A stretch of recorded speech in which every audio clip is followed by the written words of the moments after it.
How many of you can honestly say you know where every note is on the fretboard? Look, at some point you got to learn this. So let's just go ahead and rip off the band-aid. Now I know it can seem like a lot to learn where every single note is, but it's actually a lot easier than you might think, especially when you realize that anything you do on the guitar is just a series of shapes and patterns. Now for this video, we're going to take a look at one of those patterns, and it's a little trick called octave mapping. But before we dive into that, there's two things you should probably know first. You should know how to find all your notes along your low E and A strings. And the second thing you should know is your major scale. But for this video, I'm going to assume you already know these things. And if you don't, that's okay. There's a ton of resources out there. And if you'd like me to make a video on either one of these subjects, just let me know down in the comments. Now, octave mapping consists of three simple patterns. The first pattern applies to both your low E and your A strings. So if I asked you to find a G note, you should know that that's on the 3rd fret of your low E string. And if you just move up 2 frets and down 2 strings, that's where you're going to find your octave. And as I said, it also applies to your A string.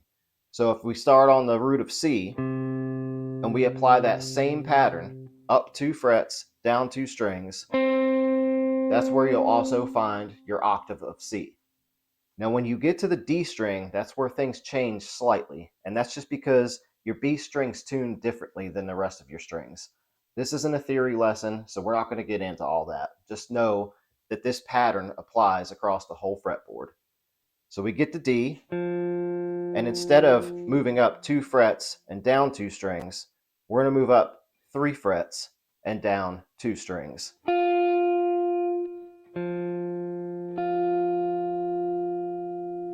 It also applies to your G string. Now the third and final pattern is a way to work backwards. So let's use G as our example. So if we apply the first pattern, we know where our octave is. And then we can apply the second pattern from there. Once we're there, if we move up 2 frets and down 3 strings, that's where our next octave of G is.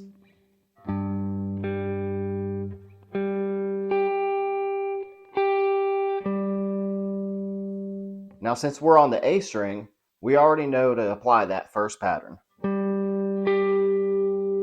And that also puts us at the 12th fret, where everything will repeat.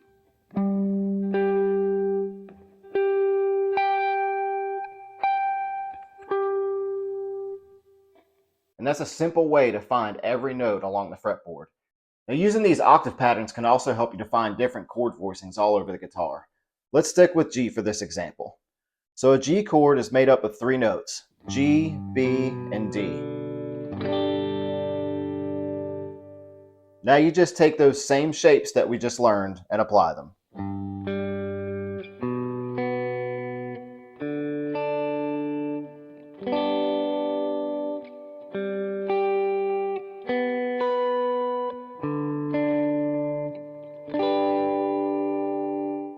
And it's a really useful tool once you put it into practice. Let me know what you thought about this video in the comments. If you want to see more content like this, make sure you like and subscribe. Until next time, thanks for watching.